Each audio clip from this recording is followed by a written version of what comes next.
नमस्कार मित्रांनो, कशा आहात आपण सगळे? मी आहे सूरज आणि तुम्ही बघायला सुरुवात केलेले आहे सूरज टॉक्स हे आपलं चॅनल, ज्या चॅनलवरती पर्सनल फायनान्स, करिअर ग्रोथ आणि स्किल डेव्हलपमेंट यासारख्या खूप महत्त्वाच्या विषयांवरती दर आठवड्याला आपण व्हिडिओ बनवत असतो आणि ते सुद्धा आपल्या मराठी भाषेमध्ये. आणि हो, आजचा व्हिडिओ सुद्धा खूप इम्पॉर्टंट आहे, त्याच्यामुळे तो इग्नोर बिलकुल करू नका, कारण लोन या विषयाशी आपल्या प्रत्येकाचा संबंध कधी ना कधी आयुष्यात येत असतो. आजचा व्हिडिओ मुख्यतः 3 भागांमध्ये असणार आहे, ज्यामध्ये आपण तुमच्या आयुष्यातली लोनची फाईल ओपन करणार आहे आणि ती स्मार्टली क्लोज कशी करायची, कमीत कमी इंटरेस्ट देऊन आपले पैसे कसे वाचवता येतील, या सगळ्या गोष्टी आपण बघणार आहे. सगळ्यात पहिल्या भागामध्ये आपण बघूयात की लोन नावाचा हा ट्रॅप नेमका काय आणि आपण त्याच्यामध्ये कसे फसतो. दुसऱ्या भागामध्ये आपण हे बघूयात की त्या लोन मधून लवकरात लवकर बाहेर कसं पडायचं. आणि तिसऱ्या भागामध्ये मी तुम्हाला काही प्रॅक्टिकल स्टेप्स आणि मेथड्स सांगणार आहे, ज्या तुम्हाला स्मार्टली लोन क्लोज करायला आणि तुमचे पैसे वाचवायला मदत करणार आहेत. ओके, तर चला आजच्या व्हिडिओला सुरुवात करूयात माझ्या एका मित्राच्या उदाहरणापासून. माझा एक मित्र आहे आणि त्याची इनहँड सॅलरी आहे साधारण 70,000 रुपये दर महिन्याची. कमी नाही किंवा वाईट बिलकुल नाहीये. पण प्रॉब्लेम काय की त्याचे 3 लोन चालू आहेत. एक होम लोन चालू आहे, एक पर्सनल लोन चालू आहे आणि साधारण 1-2 क्रेडिट कार्ड आहेत त्याच्याकडे. त्याचे पण EMI दर महिन्याला त्याला पे करायला लागतात आणि या तीनही गोष्टींमध्ये मिळून दर महिन्याचे 40,000 रुपये त्याचे EMI मध्ये जातात. याचा दुसरा अर्थ काय, तर माझा मित्र जो 70,000 रुपये दर महिन्याला कमवतो, तो 40,000 रुपये फक्त बँकेला पे करण्यासाठी कमवतो आणि 30,000 रुपये फक्त त्याच्या स्वतःचा खर्च भागवण्यासाठी, त्याचं घर चालवण्यासाठी वगैरे त्याच्या हातामध्ये शिल्लक राहतात. या सिच्युएशन मध्ये आपल्यापैकी खूप लोक असणार आहेत, माझा एकटा मित्रच नाहीये आणि ही गोष्ट मला माहिती आहे आणि म्हणूनच आजचा हा व्हिडिओ बनवण्याचा प्रपंच मी करतोय. तर चला आपण सुरुवात करूयात. सगळ्यात पहिला जो भाग आहे या व्हिडिओचा तो म्हणजे लोनचा ट्रॅप नेमका काय आहे आणि आपण त्याच्यामध्ये अडकतो कसे याच्यापासून. तुम्ही कधीही बँकांच्या लोन वगैरेच्या ऍडव्हर्टाईज बघितलेल्या असतील तर तुम्हाला त्या अशाच भेटतील की इझी लोन, लेस डॉक्युमेंटेशन, प्रोसेसिंग फीस कमी वगैरे या सगळ्या गोष्टी दाखवून अट्रॅक्टिव्ह ऍडव्हर्टाइजमेंट वगैरे करून बँक लोन हे प्रोडक्ट त्यांचं सेल करत असतात आपल्यासारख्या लोकांना. पण बँक जी गोष्ट तुम्हाला कधीच सांगणार नाही ती म्हणजे लोनची जी एक वेगळी बाजू आहे, दुसरी बाजू ज्याच्यामध्ये आपले खूप पैसे लॉस होतात, ती बाजू तर बँक कधीच दाखवणार नाहीत, कारण ती त्यांच्यासाठी नुकसानाची बाब आहे. पण चला आज ती मी तुम्हाला दाखवतो. हे आहे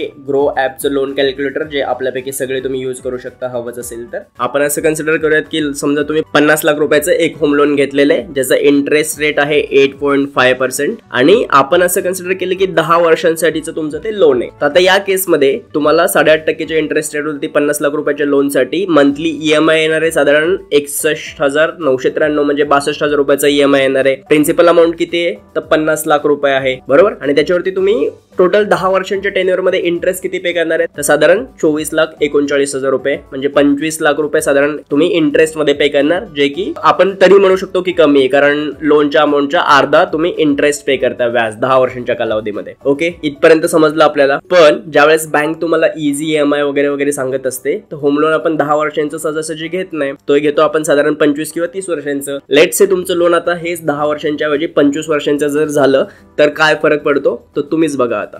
तर या केसमध्ये आता बँक तुम्हाला म्हणेल 62,000 रुपये EMI पे करायची गरज नाही, फक्त 40,000 रुपयेच तुम्हाला EMI पे करायचं आहे आणि 50 लाख रुपयांचं तुम्हाला होम लोन मिळतंय. पण हे फक्त 40,000 रुपये करण्यासाठी तुम्हाला किती ऍडिशनल इंटरेस्ट पे करावं लागणार आहे माहितीये का? बघा आता तुम्ही 50 लाख रुपयांची तुमची प्रिन्सिपल अमाऊंट आहे, पण 70 ते 71 लाख रुपये फक्त इंटरेस्ट पे करावं लागणार आहे. 50 लाख रुपयांच्या तुमच्या लोनसाठी 25 वर्षांच्या टेन्युअर मध्ये साधारण 1,20,78,406 रुपये तुम्ही पे करणार आहात. आणि ही लोनची डाऊन साइड आहे, जी तुम्हाला कधीच बँक्स नाही दाखवणार आहेत. आणि या गोष्टीचा विचार आपण करणं गरजेचं आहे, कारण आयुष्यातले जवळपास 1,20,00,000 रुपये तुम्ही एकच लोन क्लिअर करण्यासाठी जर पे करणार असाल तर मग बाकी सेव्हिंग कधी करणार आणि तुमची लाईफ कशी सुरळीत चालणार या गोष्टीचा पण आपल्याला कधीतरी विचार करावा लागणार आहे. सो जेव्हा कधी तुमच्या कुठल्याही लोनचं टेन्युअर वाढतं ना, त्यावेळेस तुम्हाला इंटरेस्ट हा खूप जास्त पे करावा लागतो. ही गोष्ट आपण नेहमी लक्षात ठेवली पाहिजे. आता काही जण आपल्यापैकी स्मार्ट असतील आणि म्हणतील की चला 10 वर्षांच्या आतमध्येच मी ते लोन डील करू शकेन, कारण मे बी तो 62-63,000 रुपयांचा काही जो EMI येतो तो मी पे करू शकतो.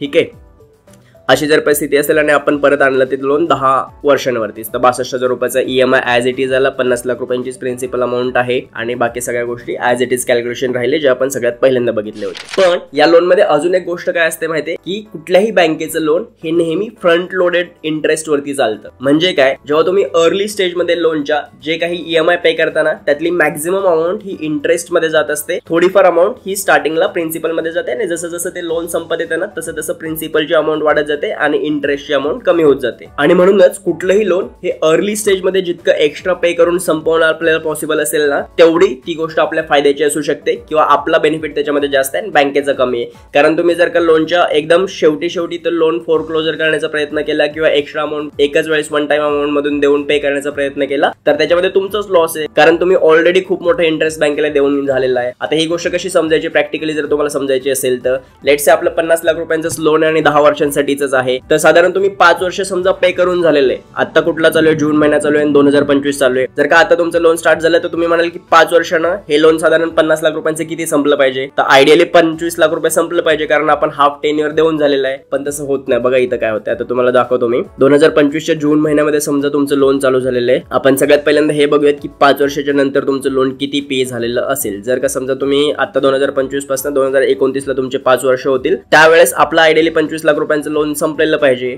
पण बॅलन्स किती उरतोय तुमचा इथे, 36,69,548 रुपयांचा बॅलन्स उरतोय. 25 लाखच उरायला पाहिजे होते जर का आपण हाफ टेन्युअर पे करून झालेलं आहे. तरीही हे 11 लाख रुपये एक्स्ट्रा काय, कारण की सुरुवातीला फक्त इंटरेस्ट मध्येच आपले पैसे जास्त गेलेले आहेत आणि प्रिन्सिपल मध्ये नाही गेलेले आहेत. ही गोष्ट जर तुम्हाला प्रॅक्टिकली समजून घ्यायची असेल तर आपण आता चला पहिल्याच वर्षीचा ईएमआय बघूयात. तुम्ही जे 62,000 रुपये पे करताय ना इथं, त्या 62,000 रुपयामधले साधारण 35,000 रुपये फक्त इंटरेस्ट चाललाय आणि प्रिन्सिपल मध्ये 26,000 रुपये चाललेत. हीच गोष्ट तुम्हाला पूर्ण वर्षभरामध्ये दिसेल. आणि ज्यावेळेस तुम्ही हे 6 महिने पण पे केलेत ना, 6 महिन्यामध्ये 62,000 रुपयांनी साधारण तुम्ही 3.5 लाख रुपयाच्या पेक्षा जास्त पे केलेलं असेल, पण तुमचं लोन फक्त 1.5 लाख रुपयांपर्यंतच प्रिन्सिपल अमाऊंट गेली, कारण 48,37,000 रुपये इथे तसेच बाकी आहेत. म्हणजे पहिल्याच वर्षी तुम्ही साधारण 2 ते 2.25 लाख रुपये फक्त इंटरेस्ट मध्येच दिलेले आहेत. आणि ही गोष्ट जशी जशी लोन पुढे जाईल तसं तसं तुम्हाला लक्षात येईल की 5व्या वर्षी समजा तुम्ही बघायला गेलात तर तुम्ही जे काही 62,000 रुपयाचा ईएमआय पे करताय, इथे येऊन तो रेशो फ्लिप झाला. बघा 35,000 रुपये तुमच्या आता प्रिन्सिपलला चालले आणि साधारण 26,000 रुपये इंटरेस्ट वरती आला. हीच गोष्ट जसं जसं तुमचं लोन क्लोज होत येईल किंवा पुढे पुढे जाईल तसं तसं अजून कमी होईल. जर समजा 2034 ला तुमचं लोन संपणार आहे, 2032 मध्ये तुम्ही बघितलं या 62,000 रुपयांमधले 46,000 रुपये साधारण प्रिन्सिपलला चाललेत आणि 15,000 रुपयांचा इंटरेस्ट चाललाय. याच्यामध्ये आपल्यासाठी समजण्याची गोष्ट काय आहे, लोन कुठलंही घेतलं तर जेवढा अर्ली तुम्हाला ते रिपे करणं पॉसिबल असेल किंवा एक्स्ट्रा अमाऊंट पे करणं पॉसिबल असेल तेवढं केले पाहिजे. अदरवाईज लोनच्या सेकंड हाफ मध्ये कुठेही जर का जाऊन ते लोन फोरक्लोजर करण्याचा प्रयत्न केला किंवा एक्स्ट्रा अमाऊंट पे करण्याचा प्रयत्न केला, तो बेनिफिट बँकेलाच होतो, आपल्याला नाही होत. ओके, तर आता आपल्याला हे समजलं की लोन हा नेमका ट्रॅप कसा आहे. आपण ते घेताना अट्रॅक्टिव्ह ऍडव्हर्टाइजमेंट वगैरे सगळ्या बघितलेल्या असतात किंवा आपल्याला असं वाटतं की आपण ते लवकरात लवकर क्लोज पण करू, पण सुरुवातीच्या काळामध्येच बँक जास्तीत जास्त इंटरेस्ट वसूल करून घेते. हा आहे लोनचा नेमका ट्रॅप. आता व्हिडिओचा दुसरा भाग की ह्याच्यातून बाहेर कसं पडायचं. सगळ्यात पहिली आणि महत्वाची स्टेप काय माहितीये, जर का समजा तुमचे मल्टिपल लोन चालू असतील ना, तर एक एक्सेल शीट घ्या आणि त्या एक्सेल शीट वरती सगळे लोन तुमचे सगळ्यात आधी मेन्शन करून घ्या. जेवढे काही तुमचे लोन्स आहेत, जे काही ईएमआय आहेत वगैरे सगळ्या गोष्टींचं ऑडिट तुम्हाला त्या एका एक्सेल शीट वरती दिसलं पाहिजे. 5 गोष्टी तुम्हाला त्या एक्सेल शीट वरती लिहायच्या. सगळ्यात पहिली गोष्ट टोटल किती अमाऊंटचं ते लोन आहे. दुसरी गोष्ट किती अमाऊंट पे करायची बाकी आहे. तिसरी गोष्ट किती ईएमआय बाकी आहेत. चौथी गोष्ट ईएमआय ची अमाऊंट काय आहे. आणि 5वी गोष्ट रेट ऑफ इंटरेस्ट काय. आणि याच्याच नंतर तुम्हाला ही गोष्ट सुद्धा कॅल्क्युलेट करायची की तुमचा इन्कम टू डेब्ट रेशो काय आहे, म्हणजे तुमचं इन्कम टोटल किती आणि तुम्ही त्याच्यातून ईएमआय साठी किती पैसे खर्च करताय. आयडियली हा रेशो 30% पेक्षा जास्त नसला पाहिजे, पण आपल्यापैकी खूप लोकांचा तो असतो. हे तुम्ही कॅल्क्युलेट करून बघा की तुमच्यासाठी तो रेशो काय आहे ते. ठीक आहे, आता जेव्हा एका एक्सेल शीट वरती तुम्ही तुमचे सगळे लोन मेन्शन केलेले आहेत आणि तुम्हाला क्लिअरली दिसतंय की किती आपल्याला पे करायचे, कशा पद्धतीने पे करायचे वगैरे, तर सेकंड थिंग तुम्हाला काय करायची, एक लोन पिक करायचे ज्याच्यासाठी तुम्ही एक्स्ट्रा अमाऊंट जर का तुमच्याकडे असेल तर ती पे करणार आहात, कारण ते लोन तुम्हाला लवकर नील करायचे. मे बी आता समजा माझ्या मित्राचं उदाहरण मी घेतलं होतं की त्याचे 70,000 रुपयांमधून 40,000 रुपये फक्त लोन साठी जातात आणि त्याला हे लोन लवकर संपवायचे, त्याच्यामुळे तो थोडेसे अजून 5,000 रुपये एक्स्ट्रा पे करू शकतो. आपण असं कन्सिडर केलं तर ते 5,000 रुपये कुठलं लोन संपवण्यासाठी त्याला यूज करायचे, ही गोष्ट आता त्याला ठरवावी लागणार आहे. तर ही गोष्ट कशी ठरवणार, तर त्याच्यासाठी 2 मेथड आहेत. सगळ्यात पहिली मेथड, तुम्हाला काय करायचंय, सगळ्यात मोठ्या अमाऊंटचं जे लोन आहे आणि ज्याचा इंटरेस्ट रेट सगळ्यात हाय आहे ते लोन सगळ्यात आधी नील करायला पाहिजे. ही पहिली मेथड सांगते. कारण काय, एकतर ते मोठ्या टेन्युअरचं लोन आहे आणि त्याच्यामध्ये इंटरेस्ट खूप खाणार आहे ते लोन, म्हणून जो काही रेग्युलर ईएमआय पे करतोय तो तर करतोच आहे, पण त्याच्यामध्ये हे जे 5,000 आपण एक्स्ट्रा पे करू शकणार आहे ना, ते 5,000 रुपये ते लोन नील करण्यासाठी केले पाहिजे. पाहिजे, जेणेकरून लॉंग टर्म मध्ये आपला इंटरेस्ट खूप मोठा वाचू शकेल आणि कमीत कमी टेन्युअर मध्ये ते लोन नील होऊ शकेल. ही झाली पहिली मेथड. किंवा दुसरी मेथड काय सांगते, ज्याला स्नोबॉल इफेक्ट किंवा मेथड असं पण म्हणतात. लेट्स से तुमचं एक पर्सनल लोन आहे ज्याचा EMI फक्त 5,000 रुपयांचा आहे. तर आता तुमच्याकडे एक्स्ट्रा 5,000 रुपये अजून पे करण्यासाठी आहेत. तर ते 5,000 रुपये काय करा, त्या एका EMI सोबत दुसरा EMI पण लगेच पे करा, म्हणजे डबल EMI पे करा दर महिन्याला आणि ते लोन लवकरात लवकर संपवून घ्या. जेणेकरून समजा तुमचे 3 लोन चालू असतील तर एक लोन लवकर संपल्याचा सायकोलॉजिकल इफेक्ट तुम्हाला भेटेल, धीर मिळेल की चला एक लोन आपलं संपलेलं आहे. आणि अशाच पद्धतीने आता हे जे काही 10,000 रुपये उरतात आपल्याकडे, एक रेग्युलर 5,000 रुपयाचा EMI आणि एक्स्ट्रा 5,000 रुपये, हे 10च्या 10,000 रुपये आपण एखादा अजून लोन संपवण्यासाठी, दुसरं लोन क्लोज करण्यासाठी यूज करू शकतो. ही मेथड सुद्धा तेवढीच इफेक्टिव्ह आहे तुमच्यासाठी. तेव्हा सायकोलॉजिकल रिलीफ इम्पॉर्टंट आहे की एक मोठं लोन लवकर संपवण्याचा लॉंग टर्मचा विचार तुम्ही करताय. जी सिच्युएशन तुमच्यावरती असेल त्यावरती डिपेंड करेल की तुम्ही त्या परिस्थितीमध्ये निर्णय काय घेणार या दोघांपैकी. ओके, आता ही गोष्ट तर आपण बघितली. जेव्हा तुमच्याकडे एक एक्सेस अमाऊंट आहे, म्हणजे एक्स्ट्राची अमाऊंट आहे जी तुम्ही ऍडिशनली पे करू शकता, जे रेग्युलर EMI आहे त्याच्यापेक्षा. पण समजा तुमच्याकडे जी काही EMI देऊन अमाऊंट उरते ती तुम्हाला रेग्युलर खर्च चालवण्यासाठीच पुरत नाहीये, तर अशा परिस्थितीमध्ये तर तुम्ही एक्स्ट्रा नाही पे करू शकणार. मग काय करायचं? अशा परिस्थितीमध्ये 4 किंवा 5 स्टेप्स आहेत ज्या तुम्ही फॉलो करू शकता आणि तुमचे लोन स्मार्टली नील करू शकता. सगळ्यात पहिली गोष्ट काय करायची, तर तुम्हाला लोन कन्सॉलिडेशन करणं पॉसिबल असेल तर ते करायचं. लेट्स से तुमचं 2 क्रेडिट कार्डचं लोन आहे, ते साधारण समजा एक 2.5-3 लाख रुपयाचं लोन आहे, ज्याच्यासाठी तुम्हाला 35 ते 40% इंटरेस्ट लागतो. तुम्हाला माहिती आहे जर EMI वगैरे बाउन्स झाला तर त्या केसमध्ये तुम्ही ते 35 ते 40% इंटरेस्ट वाचवण्यासाठी तुम्हाला समजा एक 12 किंवा 15% एक पर्सनल लोन बँकेकडून भेटत असेल तर ते तुम्ही पर्सनल लोन घेऊ शकता 12 ते 15% आणि क्रेडिट कार्डचं एकदाच सगळं लोन नील करू शकता. किंवा दुसऱ्या केसमध्ये लेट्स से तुमच्याकडे एक पर्सनल लोन आहे जे 15% वरती आहे, पण तुमच्याकडे एक घर आहे स्वतःचं आणि त्या घरावरती लोन अगेन्स्ट प्रॉपर्टी तुम्हाला 8-10% मिळायला लागलेलं, तर तुम्ही ते लोन घेऊ शकता आणि पर्सनल लोन पूर्ण नील करू शकता, जेणेकरून तुमचा हा जो वरचा 5% डिफरन्स आहे इंटरेस्ट मधला तो तुमचा वाचू शकतो. अशा पद्धतीने जर का कुठल्याही पद्धतीने तुम्हाला रेट ऑफ इंटरेस्ट कमी मिळत असेल एखाद्या दुसऱ्या लोन वरती आणि तुम्हाला मोठ्या इंटरेस्ट रेटचं लोन नील करणं पॉसिबल असेल तर ते तुम्ही कन्सॉलिडेट करून हा ऑप्शन यूज करू शकता, ते मोठ्या इंटरेस्टचं लोन लवकरात लवकर नील करण्यासाठी, आणि त्या ठिकाणी तुमचे पैसे वाचू शकतात. दुसरी गोष्ट जी तुम्ही करू शकता ती म्हणजे लोनलाच रिफायनान्स करा. लेट्स से आता एका लॉंग टेन्युअरचं 40-50 लाख रुपयांचं तुमचं एक होम लोन आहे जे 25 वर्षांच्या टेन्युअरचं आहे. समजा तुमची बँक त्याच्यासाठी तुम्हाला 9% इंटरेस्ट चार्ज करते, पण तेच दुसऱ्या बँकेमध्ये चांगली बेटर ऑफर भेटते तुम्हाला, मे बी 8% किंवा 8.5% वरती तुम्हाला ते लोन ट्रान्सफर करून भेटते दुसऱ्या बँकेमध्ये. तर तुम्ही ते करू शकता. ह्या लोनला फायनान्स करण्यासाठी दुसऱ्या बँकेकडनं लोन घेऊ शकता किंवा ट्रान्सफर करू शकता ते लोन. तुम्ही म्हणाल अर्धा किंवा 1% एवढे सगळे कष्ट किंवा एवढी सगळी मगजमारी का करायची, तर ह्याच्यामध्ये बघा, जेव्हा मोठ्या अमाऊंटचं आणि मोठ्या टेन्युअरचं लोन असतं ना, लेट्स से तुमचं 50 लाख रुपयाचं लोन आहे आणि 25 वर्षाच्या टर्मचं आहे आणि त्याच्यामध्ये 1% जरी इंटरेस्ट रेट मध्ये फरक पडला ना तरी सुद्धा तुम्ही साधारण 4-5 लाख रुपयांपेक्षा जास्त अमाऊंट इंटरेस्टची वाचवू शकता. त्याच्यामुळे जर का रिफायनान्स करणं पॉसिबल असेल तुम्हाला लोन, तर ते रिफायनान्स करा. तिसरी आणि अजून एक स्मार्ट पद्धत, आपल्या लाईफचं फायनान्शियल ऑडिट करा. आता UPI आल्यापासून किंवा आपल्या सगळ्यांच्या सॅलरीज वगैरे वाढल्यापासून ना आपल्या स्वतःच लाईफ वरती कंट्रोल नाही राहिलेला आहे की कुठे पैसे आपण खर्च करतोय आणि किती प्रमाणामध्ये खर्च करतोय. बाहेर जरी गेलो तरी 1000-2000 रुपये आपले कसे जातात, ऑनलाईन शॉपिंग वरती किती पैसे खर्च होतात, कुठल्याच गोष्टींवरती आपला कंट्रोल नाही राहिलेला. त्यामुळं खर्च करा, कारण आपण अल्टिमेटली खर्च करण्यासाठी आणि लाईफ मध्ये हॅपी राहण्यासाठीच कमवतोय. पण आपल्याला ह्या गोष्टीचं ऑडिट करणं गरजेचं आहे की जर का आपले लोन्स एक्स्ट्रा आहेत किंवा एक मोठं लोन आपल्यावरती ऑलरेडी आहे, तर अशा वेळेस थोडीशी टेम्पररी तुम्ही लाईफस्टाईल सोबत ऍडजस्टमेंट करू शकता. कॉन्शियसली खर्च करा आणि कमीत कमी अशा व्यर्थ गोष्टींवरती पैसे खर्च होतील यासाठी प्रयत्न करा आणि ती सगळी अमाऊंट लोन डील करण्यासाठी आधी वापरा, कारण तुमच्यावरचं कर्जाचा डोंगर जर कमी झाला ना तर तुमची लाईफस्टाईल इंप्रूव्ह करायला तुम्हाला जास्त मदत करणार आहे. किंवा याच सिरीज मध्ये दुसरी गोष्ट, समजा तुम्हाला एखादा बोनस आलेला आहे किंवा कुठलीही एक वन टाइम अमाऊंट तुमच्याकडे वर्षातनं एखाद्या दुसऱ्या वेळेला आली, समजा लेट्स से तुमच्याकडे 1 लाख रुपयांचा तुम्हाला इयरली बोनस भेटलेला आहे, तर या केसमध्ये आता तुम्हाला काय करायचंय, आयडियली फॉर्म्युला हा सांगतो की त्याची 50% मिनिमम 50% किंवा 70% अमाऊंट ही लोन रिपे करण्यासाठी गेली पाहिजे आणि 30% अमाऊंट तुम्ही गिल्ट फ्री स्वतःसाठी खर्च करू शकता,